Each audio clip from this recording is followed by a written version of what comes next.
Welcome to Thrive, your agency resource, the only podcast for creative, media, and technology leaders who are ready to dive deeper into conscious leadership and agency growth. I'm your host, Kelly Campbell. Thrive is brought to you by Accessiby, the leading web accessibility solutions provider. Join thousands of agencies that are already incorporating web inclusivity into their service offerings. Visit accessiby.com today. So welcome to another episode of Thrive. On the last episode, I spoke with Galen Lowe about how digital project managers model servant leadership. I hope you enjoyed that show. Today, I'm actually joined by Trenton Moss, who is a former fellow agency owner for about 15 years based in the UK. And he's author of the fairly new book called Human Powered. He's on a mission to improve the way that people interact with one another. And I think that's a very worthy cause. So Trenton, thank you so much. Welcome to the show. Thanks for having me, Kelly. So from what I hear, you ran an agency for about a decade and a half, very similar to me. You were kind of on the verge of bankruptcy, if I got that right, in around 2017, which I think probably every agency owner has been on the verge of bankruptcy at some point in their career. Can you talk a little bit about what happened with that and then how you kind of pulled yourself out of it and what transpired from there? Yeah, sure. So we've been going for about 13, 14 years. And new business just dried up. So we had this like continuous stream of kind of word of mouth and kind of, marketing efforts that led to like inbound inquiries, and we could sustain and grow the agency off that. And previously every year we'd grown and we'd been profitable, apart from 2008 when the recession hit. Right. And then suddenly in 2017, new business just died. It wasn't that we were losing pitches. We weren't even pitching. We weren't even getting a request to tender for anything. And that year, revenue from new business dropped by about 60%. So it was hard. So we had we had 6 months of consecutive losses, losing hundreds and hundreds of thousands of dollars. It was horrendous. My two kids were quite young and decided not to sleep that year either. So I had that at home. The awfulness of work, it was just beyond awful. And basically we managed to get out of it. So I don't think I've ever worked so hard. I worked pretty hard anyway, right, running an agency. But that year, I took myself to the brink. I couldn't have done any more. And it was basically just like, how do we get a new business going? And we had an advisory board who were incredibly helpful and really supportive in helping us put together our proactive new business plan. There's lots of things we put in place. And the hard work paid off after about 6 months, because by month 7, we broke even. So we didn't make a loss. So me and my leadership team were like, yay, massive celebration. We didn't lose any money this month. We just drank water because there was no money to buy any drinks. Right. And then all of that hard work like paid off and then some, because the next month we then made a profit because revenue went up. We're like, yay. And the month after that, revenue went up. And the month after that, revenue went up. And this happened for 9 months in a row. And at the end of that 9-month period, we were generating literally our highest ever monthly revenue on a 40% net margin. Wow. So it was this insane turnaround. And what happened was, because that 6 months was so awful, I was tired anyway after doing it for 30 years. If you're doing it for a long time, it's tiring. So I was tired anyway after 13 years. So this 6 months was what's that expression? The straw that broke the camel's back. I don't think it was the straw that broke the camel's back. It was the 10,000 bales of hay piled on top of the camel's back that was already pretty broken. So I was done by the end of this 6 months. So an M&A guy I knew got in touch with me just around that time. And I was like, yes, just get rid. I can't do this anymore. Yeah. So we started the sale process at the end of this horrendous period. But we turned it around, as I was saying, and then some. And so we were at the end of that, the 9-month turnaround, when things were really kind of going well, then we sold the agency. So it was this, agency life is a bit of a roller coaster anyway, but this was like one of the the biggest dip we'd ever had, easily the biggest dip in 13, 14 years, followed by the biggest rise and the biggest success. Which is so interesting, because you've been doing it for well over a decade. you would think like, okay, we've got all the systems in place. We've got a really great diverse mix of new business, right? Outbound, inbound, the referrals, you name it. And, so I could imagine some people listening to this or watching and saying like, wow, that's so disheartening. Like if you've been doing it for 13 years and you still can't figure it out, right? Like, but the reality is lots of external factors contribute to those things. Sometimes we don't actually have control over them. Yeah, What I'm just that's curious, exactly it. it sounds like a lot of the inbound inquiries were drying up. Was part of the transition or the change from kind of verge of bankruptcy to profitability, was that further diversifying the business development mix, like doing a little bit more proactive? Yeah. I mean, we did a ton of proactive stuff. The main thing we do is we set up a couple of communities that were insanely successful. Client communities, or what kind? Yeah, client communities. So we had like a digital leaders community and a design leaders community. So quite senior people, brand side, and they'd come to our office once a month for a roundtable discussion. So we had about, between the two communities, probably about 150 active members. And then around every month, about 30 of them or so would come to the office for the roundtables.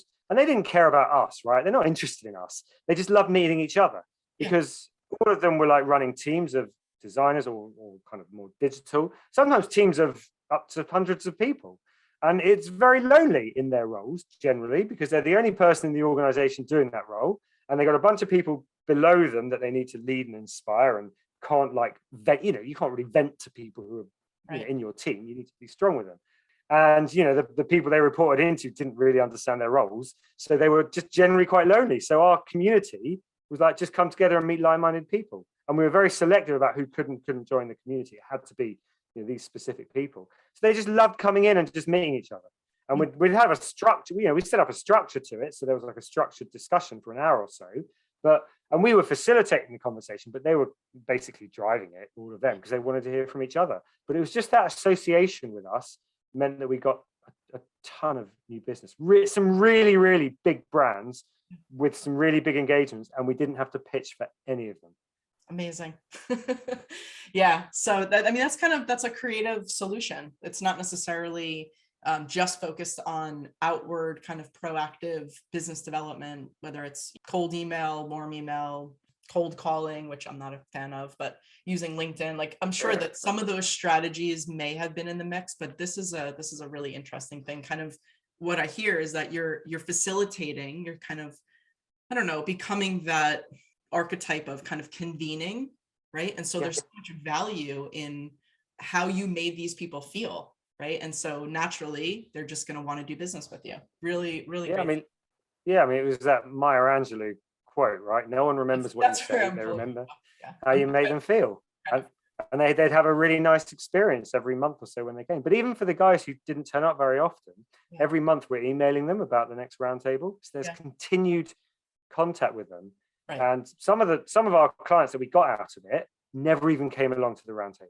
Oh, interesting. Okay. But it's because we're just in contact with them about something that adds value to them, rather than be like, hey, do you want to buy my services? Right. And I think that's where most people do business development wrong. But that's a whole nother show. Yes. So what I want to kind of pivot toward, thank you for sharing that story, by the way, I appreciate that. It's good to just kind of be vulnerable with one another as agency leaders to say, yeah, things tanked and this is kind of what we learned. This is how we got out of it. I think that's super valuable. So I appreciate that. But one of the things that really struck me when we were talking a little bit earlier were kind of this, this framework or this decision-making criteria that you told me a little bit about. So 3 rules for decision-making within the context of your agency based on collaboration, trust, and empowerment, which those 3 words, by the way, 10, 15 years ago, even 5 years ago, not really so mainstream, not really so accepted, let's say. So yeah, we'd love to hear a little bit more about that and how you actually integrated or implemented that within the agency. Yeah, no, for sure. So we did, from the off, I always wanted it to be a business that I would want to work at. So culture from speaking my language. So culture from day one was very important. And culture doesn't just happen by accident. You have to be really intentional with it. You've got to talk a lot about it, and you have to live and breathe it as the business leader and the wider leadership team as well. So, I mean, there were so many things that we did, but one of the main things that we did was we set up our 3 rules for the business, and these were the only 3 rules that we had for the entire company. So, number 1 rule was always act within the best interest of the business, and then number 2 rule was don't do anything that makes life harder for your colleagues to do what they need to do. And then the 3rd rule was do whatever you can to achieve your goals and to be successful in your job. Personal and professional. Yeah. So those 3 rules were in order of importance. So if you ever needed to make a decision about something, we would encourage you to refer back to those 3 rules. So if anyone was ever exhibiting behavior that we didn't think was very good or was beneficial to the business, we could sit down and talk to them and explain to them in the context of the 3 rules where we feel, right, what you're doing might be working well for you, but the 2 rules that are more important than this are about doing right by the guys you work with and doing right by the company. So like little thing, people could work, I mean, this was years ago, but people could work from anywhere, which obviously now is, just the norm. But back then it wasn't. But it was like, do whatever you want, guys, just stick to the rules. So then if someone's like constantly working from home when, we've done some, maybe like a research piece or a workshop, and then we need to do some analysis together, with post-it notes on the whiteboard, and then they decide to work from home, that's not acting in the best interest of the business, because it's going to affect our ability to deliver work to the client. It's not helping your colleagues you're working with because they can't collaborate with you very well. Might be good for you because you want to work from home, but you're breaking the other 2 rules. And so for people who, obviously we do that as a one-off, that's fine. But people who are continuously doing that, we could then sit with them and explain, look, this is the framework we operate in. What do you think? And we can have a conversation about it. Right. So we just had those 3 rules, and that was it. And then we'd provide, guidance and frameworks for generally how to do things. We had a lot of process for, how you deliver work, and we have templates and lots of things set up for how you do your job to the best of your abilities. But then you were free within that to do what you thought was right. And people were given real trust. There wasn't micromanagement. Right. There was just process and guidance in place to make sure people were delivering well. Yeah. I want to go back to something that you just said, because it's one of my favorite kind of just mottos to live by, whether it's personally or professionally. You said, we just had a conversation about it. I think everything can actually be boiled down, because most of we know the agency issues come from communication or lack thereof, or poor communication. So the idea of, yes, we've got this framework, whether these are our rules, our values, whatever you want to call them, but sitting down with an employee, not to do a performance review, not to make people feel blamed or shamed or guilty or something, but here's the framework that we operate in, and it's so much easier to kind of point out, yes, this is good for you, this isn't great for your coworkers or for the company. And we just had a conversation about it, right? So I think that there's so much gold in that. And so that's why I kind of just wanted to put a pinpoint in it, because it's not criticism. It's not kind of bringing down the hammer on someone for doing what you deem is the wrong thing, but just having a conversation about what your perception of this is and how it's impacting other people, letting them kind of say, oh, let me get a little introspective, and like, oh, now I have this empathetic stance to realize how my actions actually impacted someone else or the business.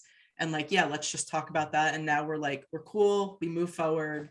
And you probably never had to have those conversations again with those same employees, I'm imagining. Mostly. Most of the time. Yeah, no, for sure, because it's a no blame culture. So it's like, right, here's where we're at. This isn't working. How do we move forward? What's the win-win solution here? Right. And again, in our values, we have very kind of defined around the kind of collaboration, how we work together to move things forward, come up with win-win outcomes. And we did a lot of training internally as well, to give people these kind of people skills. Yeah, talk a little bit about that people skills program with the client leadership training. I think that was really interesting to me. Yeah. So we did loads of stuff over the years to help ensure that people were behaving the way we wanted them to behave internally, so working well together, not blaming each other, but working collaboratively as a team, but also to lead and inspire clients. Mm-hmm. And then we ended up formalizing it. So we had that was a good few years ago now, all the big consultancies decided to invade our industry. So suddenly we started pitching against IBM and Accenture. So we're like, right, we need to up our ante here. We need to get with their landing and expanding and be a bit better ourselves. Yeah. So we then, at that point, we formalized it and started this people skills program. And so it's going to sound so dated, every Friday you had to be in the office because you can't do training over Zoom, obviously. So every Friday you had to be in the office. I'll give you a pass. It was 2017, right? Yeah. So you had to be in the office, and from 9 till 9:30 a.m. we did a training session, and you couldn't be with a client at that time. You couldn't be running a workshop with a client. You couldn't be presenting to a client. You couldn't be running research. You couldn't be doing anything other than being there 9 to 9:30. And this was everyone. This included me, my whole leadership. We had to lead by example. And if you weren't there, then one of the operations ladies in the office would then chase up people to be like, well, yeah, how come you're not there? What's going on? Are you on holiday or are you sick? Because I don't see either of those being recorded anywhere. So people knew they had to come. And it was transformational. The impact was incredible. We basically were just giving people lots of skills and things like conflict resolution, how to build up really strong relationships with people, how to adjust the way you communicate to different types of people, loads of stuff on resilience, how to respond to negative behavior, so much more than just that. And it was remarkable because it was only half an hour a week and it was every single week. It brought about real behavior change. Yeah. So we'd have our training sessions, but then we'd document everything into kind of guides on how you do this and how you do that. And we'd put those we'd then do summaries of those and put them up as posters around the office, and little kind of checklists on the shared desks. So people were constantly reminded of it. And then us as a leadership, we were very intentional in making sure we referred back to it with other people and like used these kind of guides to get everyone else into the spirit of doing it. And they really did. It was astonishing. I remember when I left the business, after we sold and I left shortly afterwards, I got this lovely email from one of the guys on my team, lovely, massive message, basically just saying like, thank you for everything that you did. Like, I've gone through a transformation here, as has like everyone I work with. And because we spent so much time, it was so repeated and hand home, they were just getting these lovely skills. And it was all about like collaboration and creating win-win outcomes. It wasn't about how you get one over on someone. It wasn't that sort of thing. So they were getting great skills. I had another of one of my favorite stories. We did a lot on presentation skills as well. So people were really awesome at presenting by the end of this because we continually did it. And one girl who was in the company, she's a project manager, brilliant at her job, but she never did any presentations. And she'd actually never done a presentation in her life, she said. And as part of the skills program, she had to do a presentation. Everyone did. And get kind of critiqued in front of the whole company. We all did this, including me. So she did her presentation. I helped her with it and she did it and she nailed it and it was fantastic. And about 2 months later, she got married and she did a speech at her own wedding. Wow, that's amazing. So there were all these like lovely stories. People were getting all these wonderful personal benefits out of it. And some of the stuff they were learning, they were applying in their relationships. You know, a lot of the conflict resolution stuff we were teaching, they were using with family members or partners. So that was fantastic. But from the business point of view, the following year, we saw a 35% increase in revenue with our existing clients. And this program was one of the main reasons for it. Wow. It was astonishing. And actually, this program we started the year before our major downturn, the 6 months of loss making. So we got a 60% reduction in new business, as I talked about before, but at the same time, we got a 35% increase in revenue from existing accounts because of this program. And that's what got us through it. That's what got So if we hadn't have started the program, we would have gone bankrupt. Did you know that 1 out of 5 people in the US is living with some form of disability? I'm proud to partner with Accessity as they work toward the mission of making the web accessible to everyone. It's time to prioritize inclusivity. Ensure that your own website and your client sites can be accessed by all and that they're ADA compliant. Head over to accessity.com/thrive to learn more about their agency partner program. Now, back to the show. Wow, that's pretty powerful. And did you know that you were actually doing like some form or some semblance of like coaching with the team? No, but the whole thing was just random. So like me and my managing director, every few months we'd kind of do a strategy session and like just spend a day at her house or my house and just kind of go through, right, you know, what are our challenges at the moment? How are we getting on with our 3-year plan and so on and so on. And we had, the big consultancies, we're starting to compete with them. What do we do about this? Friday skills? Should we trade everyone for like half an hour every week? Yeah, let's give it a go. So it was literally just like, hey, let's try this. Yeah, wow. It was like, right, problem. We're competing with the big consultancies. What can we do? We can try this, Yeah, should we do training? Yeah, let's give it a go. I mean, we'd done loads of other similar things before. And we also, what helped us to be able to set this up was we had a training program within the business for clients. So we had a lot of know-how for how to deliver training. We did a bit of transformation work with clients as well. So we knew a bit about transformation too. And then we'd done loads of like kind of stuff around coaching within the business and around, the kind of conflict resolution type stuff. So we had, and I've come from I've got a bit of a counseling background. So we had all the ingredients in place. You absolutely to make us able to do it. Whereas I think many businesses probably, you wouldn't, everything aligned for us to be able to set this up basically.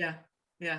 It's just interesting because a lot of my clients, or the clients who gravitate toward me and my work, what you're talking about would be ideal. Like implementing something like that would be ideal for them and very easy. And it would be, I would assume, just as effective.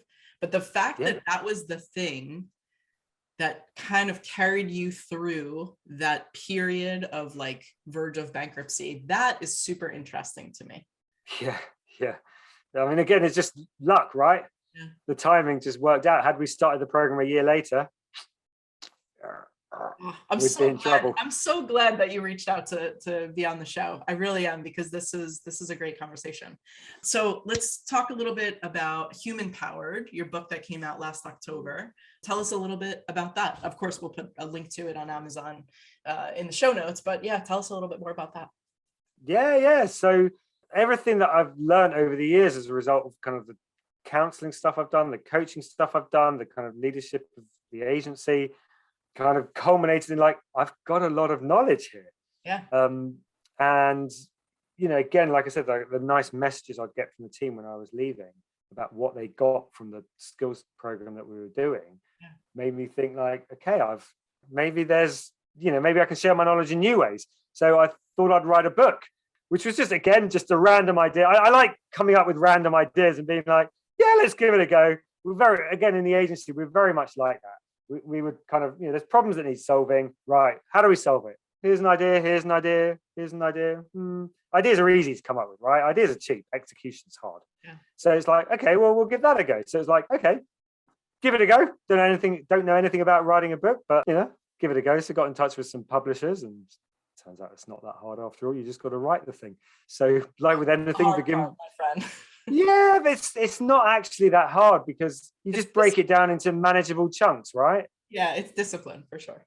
Yeah, nothing in life is that hard. You just break it down into manageable chunks, right? And just have a kind of focus on that end goal. Well, that's what I think anyway. Yeah. And then, things go wrong along the way, but you adapt. So end goal, right, I've got to write this book. Word.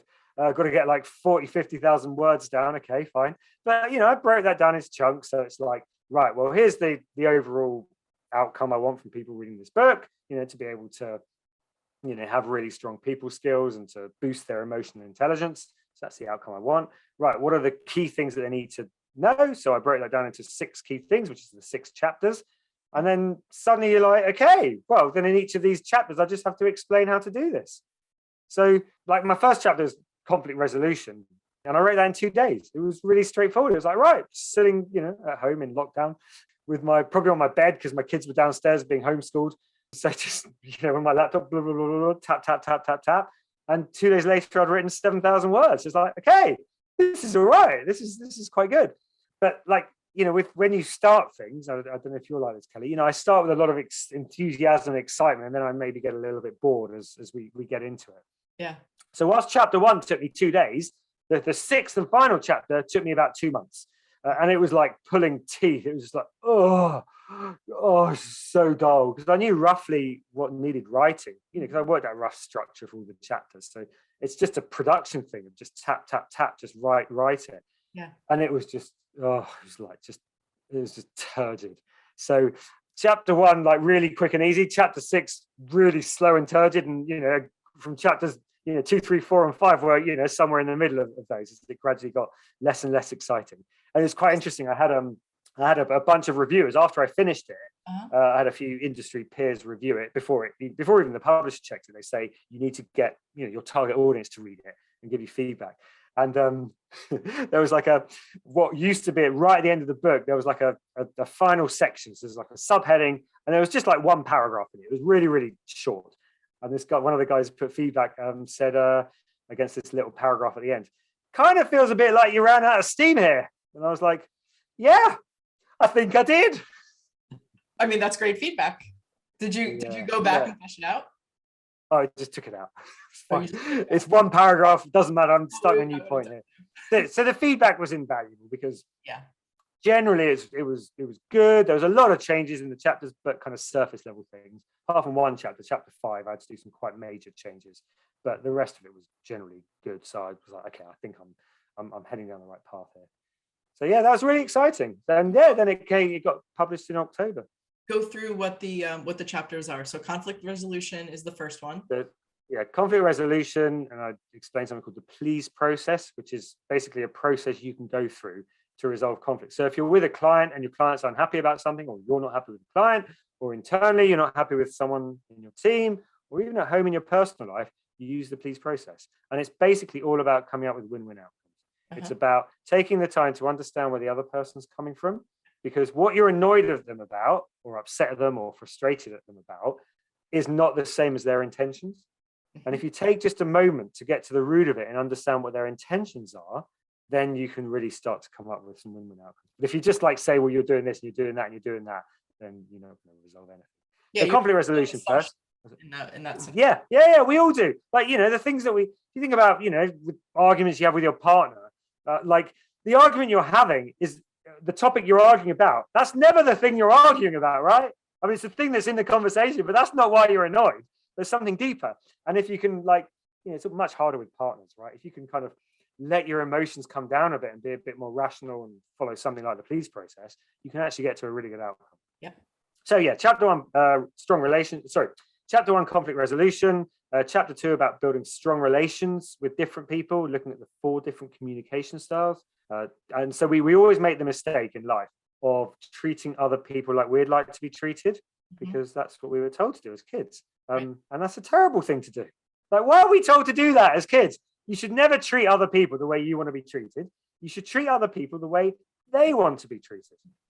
And we have different needs. And actually, when you break it all down, there are actually only 4 different communication styles and kind of 4 core motivations that people have. So if you can just work out what someone's communication style is, you can communicate in a way that works for them. Yeah. And you can stop being annoyed and frustrated and upset by them, thinking that they're rude or they're whatever it might be, because they're not. That's just their communication style. So conflict resolution, strong relationships. Next one was leading and influencing. So how to lead and inspire people, influence people. Then there's facilitation, and this is very work related, that one. How to get people to emotionally commit to your meetings and your gatherings. There's so much we can do to make meetings more effective. And it's amazing how simple. Then there's storytelling, which was my problem chapter, the one where I got the worst feedback from my reviewers that needed a bit of a revamp. One of the most important skills you can have in terms of engaging and influencing people. And then finally, outbound communication. So in particular, how you present yourself and how you write to people. That's the kind of the chapters. And it came out, and 2 weeks later, it was a bestseller. So that was kind of exciting for me. That's amazing. That's amazing. Well, like I said, we'll put that the link in the show notes to Amazon. Yeah, this was great. If you had, whether it's about the book or your experience as an agency leader, what would be sort of the one thing that you think would be like the greatest takeaway or the most important takeaway that you could kind of impart to some of the other agency leaders who are watching or listening? I think maybe it's just 3 words: let it go. Especially if you're an agency, if you're a founder, CEO, or founder leader within the agency, you started off that business by doing absolutely everything. And as your business grows, you eventually want yourself to be doing absolutely nothing. Right. And you're just kind of the figurehead and just kind of steering the ship. And it's very hard to let it go. I found it hard. It's very hard to kind of let go of everything and let people kind of go off and do things in the way that they think is right. So yeah, that's the one thing I found hardest, but I got there by the end. It took me about 12 years. But by about year 12, I had a really, really awesome leadership team. Yeah. But my leadership team failed consistently before then. And I think a big part of that was me being unable to let go. Uh-huh.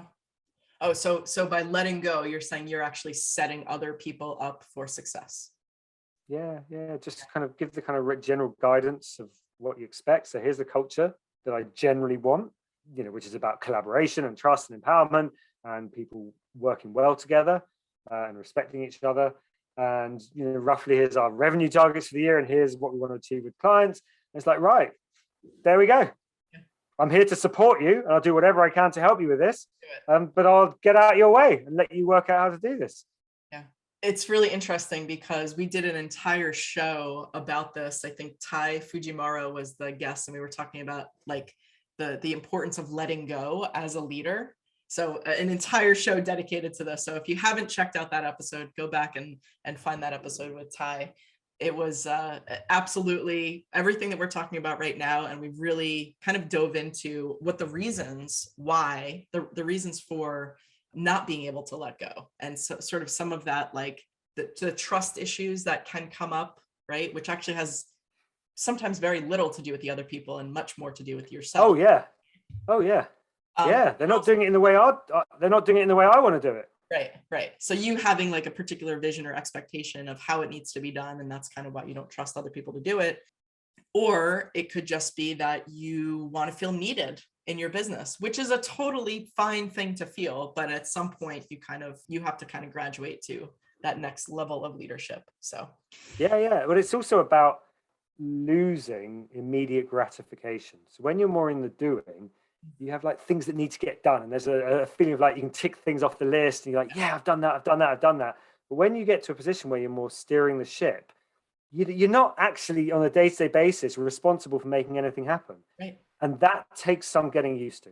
Yeah, absolutely. I'm going to leave it there because I think that's a great place to kind of end off here. Trenton, thank you so much. I am so glad that you reached out again, and just so happy that we've had this opportunity to have this conversation. Brilliant. Thanks, Kelly. I hope you enjoyed this episode. Be sure to subscribe wherever you watch or listen. And a final note of gratitude to the official sponsor of Thrive, Accessiby, the leading web accessibility solutions provider. Learn more about the win-win proposition and keep your clients' websites inclusive and compliant. Be sure to check out their partner program for your agency today at accessiby.com/thrive.